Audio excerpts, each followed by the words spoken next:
Salut à tous, aujourd'hui on se retrouve pour une nouvelle vidéo achat avec du Blu-ray, du Steelbook et du jeu vidéo. Alors cette vidéo arrive juste avant la vidéo du jeu concours que j'avais promis la semaine dernière, donc je suis désolé du retard. Mais voilà, j'ai pas eu le temps avec le boulot. Et comme c'est un jeu concours que je prépare avec des questions à répondre pour pouvoir participer au concours, voilà, j'ai préparé les questions aussi et je voulais pas faire ça non plus à l'arrache. Donc c'est pour ça que la vidéo a pris un peu de retard. Mais je la tourne demain et elle arrivera dans la journée, demain normalement, fin de journée. Voilà pour le jeu concours. Et pour ce qui est des achats que je vais vous présenter aujourd'hui, c'est des achats que j'ai fait sur tout le mois de septembre, un petit peu au mois d'août aussi. Donc voilà, on va commencer tout de suite avec le jeu vidéo. Je ne pensais pas vous présenter aujourd'hui parce que je l'ai eu d'avance. Il s'agit de la Super Nintendo Mini classique que j'ai eu à Micromania, je l'ai eu hier. Elle sort le vendredi, mais Micromania m'a appelé hier pour dire qu'il l'avait reçue et qu'elle était disponible, je pouvais aller la chercher. Alors pour cette Nintendo Mini, j'avais été la précommander à Micromania directement, parce que là, je crois qu'en ce moment elle est encore en rupture de stock. Elle reviendra bientôt en stock pour ceux qui sont intéressés, mais là pour l'instant il faut attendre un petit peu parce que le gars de Micromania me disait que tant que Nintendo reconstruit voilà, des machines et qui sont un peu en retard au niveau des Switch aussi, voilà, ils sont un peu à la bourre. Donc c'est pour ça que les stocks sont limités, mais ça reviendra en stock prochainement. Alors pour ce qui est de la mini Super Nintendo, il y a 20 jeux plus un jeu installé directement dans la mini NES. Donc je vous ferai pas un gros unboxing de cette console là, il y a eu pas mal de vidéos à ce sujet. Alors après on voit les jeux, les gros classiques qu'il y avait donc sur la Super NES, avec le Super Mario World, le Donkey Kong Country, le Secret of Mana, The Legend of Zelda, A Link to the Past, Super Ghost and Gold, qui est vraiment un excellent jeu. Après, je connais pas tous les jeux. Il y a Super Mario Kart, donc le tout premier, Super Metroid, Star Fox. Il y a Star Fox 2 aussi, qui n'est jamais sorti à l'époque. Donc c'est un jeu qui est juste sorti là maintenant, qui à l'époque devait sortir, mais ils l'ont annulé à la dernière minute. Il y a Yoshi Island, Kirby Dream Course, le Street Fighter 2 Turbo, Mega Man X, Kirby Superstar, donc voilà, d'énormes jeux, Final Fantasy 3, F0, voilà, de nombreux jeux. Après, malheureusement, j'aurais bien voulu voir d'autres jeux aussi dans la liste, comme le jeu Aladdin que je jouais à l'époque. Mais après, voilà, c'est chacun ses goûts, mais il y a des jeux que je m'en fous un peu, style Final Fantasy 3. Je sais pas si je le ferai, mais bon, on verra bien. Et le défaut de cette console, c'est que il n'y a pas les versions françaises pour certains jeux comme le Zelda ou même Secret of Mana. Donc ce qui est dommage parce que tout est en anglais. Moi ça va, je me débrouille, mais bon ça peut être contraignant pour certaines personnes qui veulent jouer à des jeux RPG comme le Final Fantasy. C'est dommage. Ça c'est un point noir pour nous Français au niveau de cette console. Alors je vous la présente vite fait, je fais pas un gros unboxing, je l'ai déjà sorti, je l'ai déjà utilisé hier. Donc voilà, elle est toute mini. Voilà, ça reprend exactement le même design que la NES, la Super NES pardon, de l'époque, avec le bouton power qui sert d'activation de la console quoi, pour l'allumer, le reset qui sert à repartir dans le menu de tous les jeux.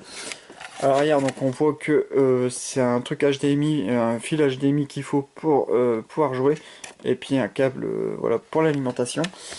Et sur l'avant, donc en fait, ça s'enlève, et on retrouve les ports pour pouvoir mettre les manettes.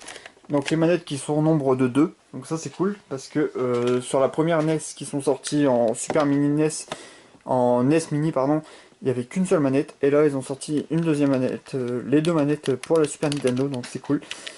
Voilà, la manette qui m'a l'air un peu plus légère qu'à l'époque, je sais pas, je me fais peut-être une fausse idée, mais je crois qu'elle était un peu plus lourde à l'époque. Et voilà, le fil qui est un peu plus long aussi que la NES Mini, qui était très très court au niveau du fil. Et sur sur la prise de la manette, c'est une prise un peu comme les Wii U. Voilà. c'est ça aussi la différence au niveau de cette manette là. Donc voilà pour la Super Nintendo Mini NES. Après vous avez peut-être de la chance, vous pourrez peut-être la trouver en magasin le jour de la sortie. Mais bon, je sais pas s'ils ont du stock. Voilà pour la Super Nintendo NES. Je passe maintenant par un steelbook que j'ai commandé sur Amazon Allemagne. Il s'agit de la saison 5 de Game of Thrones en édition steelbook. Alors pour ce steelbook là, je l'ai eu à 50 euros. Alors c'est l'édition allemande, hein, avec voilà, j'ai le flyer. Alors écrit en allemand, mais il y a bien sûr la VF, heureusement, parce que pour 50 euros ça fait un peu mal. Voilà, donc à part le flyer, le steelbook est identique à la version française, parce que la version française, je n'ai pas pu l'avoir parce qu'elle est indisponible sur Amazon ou sur la Fnac, et il y a des prix exorbitants sur eBay, donc on peut le trouver minimum à 100 euros, voire 50 euros en enchère, et ça peut monter jusqu'à 200 euros. Donc c'est complètement des prix complètement abusés, il faut arrêter le délire 2 secondes. Ça m'énerve déjà même, ça m'énerve de voir des spéculateurs qui nous font chier à augmenter les prix. Je sais très bien qu'il y a des éditions qui sont rares et qui prennent de la valeur, mais là il faut arrêter le délire pour une édition Game of Thrones qu'on peut trouver voilà, à 50 euros en Allemagne. Le steelbook est vraiment identique et voilà, c'est un peu énervant.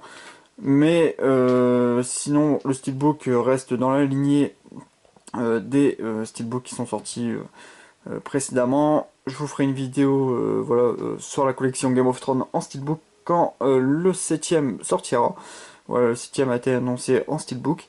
Donc pour le steelbook, c'est toujours avec un magnète qui ne colle pas des masses, où on retrouve l'emblème des Targaryens. Alors un steelbook qui représente Mérine, avec du dépossage au niveau du magnète. Voilà, avec Game of Thrones. Après sur la tranche, voilà, Game of Thrones et The Complete Fifth Season, donc la saison 5. Donc c'est écrit en anglais, donc aucun problème au niveau de la tranche. À l'arrière, on retrouve Mérine, voilà, là où Daenerys pose ses bagages un moment dans la série. Et à l'intérieur, les disques sont en doré.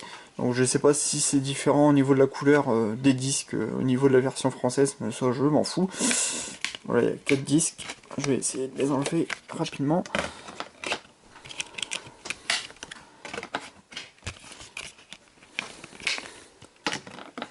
Et voilà, à l'intérieur, donc on retrouve Mérine, donc dans le style du générique de Game of Thrones. Voilà pour l'achat sur Amazon Allemagne. Je continue par un steelbook que j'ai eu sur Amazon, mais cette fois-ci Amazon Italie. Il s'agit du steelbook des Gardiens de la Galaxie volume 2. Alors pareil, je ne l'ai pas pris sur la Fnac parce que sur la Fnac il était à 35 euros et sur Amazon Italie il était à 25 euros, je crois, 26. Alors je me suis dit pourquoi pas le prendre sur ce site, le prix est bien moins cher qu'en France. Et il n'y a pas le livret, mais bon, ça je m'en fous un peu du livret. Et, pour moi, le plus important, c'est le film et le steelbook. Alors, je l'ai pris sur Amazon Italie, il est toujours disponible si ça vous intéresse. À part que c'est écrit en italien sur le devant, mais sinon le steelbook est identique. Il y a la VF sur le Blu-ray et le Blu-ray 3D. Voilà. Alors, c'est pareil, je passe rapidement dessus parce qu'il y a eu énormément de vidéos dessus. Voilà pour le steelbook. Et j'ai fait la même chose pour un autre steelbook qui arrive, qui est le steelbook de Pirates des Caraïbes. Voilà, je vous mets une photo. Donc Pirates des Caraïbes 5 qui arrive en steelbook chez la qui arrive à la Fnac chez nous en France, avec un livret encore une fois, mais il est à 35 euros. Mais il est aussi sur le site Zavi, si ça vous intéresse. Il est à 28 euros et il y a l'AVF sur le Blu-ray. Mais il n'y a pas le livret qui va avec. Mais bon, ça c'est un choix si vous voulez le livret ou pas. Et donc il est à 28 euros au lieu de 35 à la Fnac. Sans frais de port chez Zavi. Donc ça c'est cool. Et là il est en expédition. Donc il arrive déjà bientôt dans les boîtes aux lettres. Pour le steelbook de Pirates des Caraïbes. Et qui a la différence qui a le titre sur la tranche. Pour le steelbook Zavi, donc ça je vous le ferai voir un peu plus dans le détail quand je vous ferai voir dans la vidéo qui sera consacrée. Revenons à nos moutons avec le steelbook des Gardiens, avec donc on retrouve Baby Groot avec la machine qui sert à mettre la bombe en marche, avec Donut Punch en débossé pardon. Voilà, quelques effets de glossy, du débossage au niveau des vis, du débossage un peu partout. Sur la tranche, malheureusement rien, donc bah, comme d'hab. À l'arrière, bah, ça reprend le même visuel, hein, ça continue le visuel de l'autre côté. Et à l'intérieur, on retrouve donc les deux disques avec écrit en italien, mais pas de problème de ce côté-là. Pour la VF, et à l'intérieur, l'artwork interne, avec tous les gardiens de la galaxie. Voilà pour le steelbook italien des gardiens. Je termine cette vidéo avec une offre que j'ai eue à Leclerc. Donc c'est 4 Blu-ray pour 30 €, donc un très bon prix pour 4 Blu-ray. Pour le premier, je me suis pris les pingouins de Madagascar en Blu-ray 3D, Blu-ray DVD et copie digitale. Voilà, les pingouins de Madagascar. Voilà, plus pour mon fils que pour moi, mais voilà, je le regarderai aussi. Voilà, surtout avec le Blu-ray 3D, pour le prix, c'est vraiment pas mal.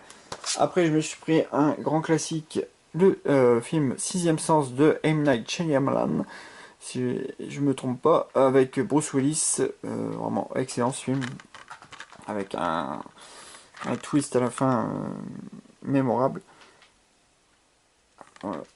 Sixième Sens. Pour le troisième film, je me suis pris le Freddy contre Jason.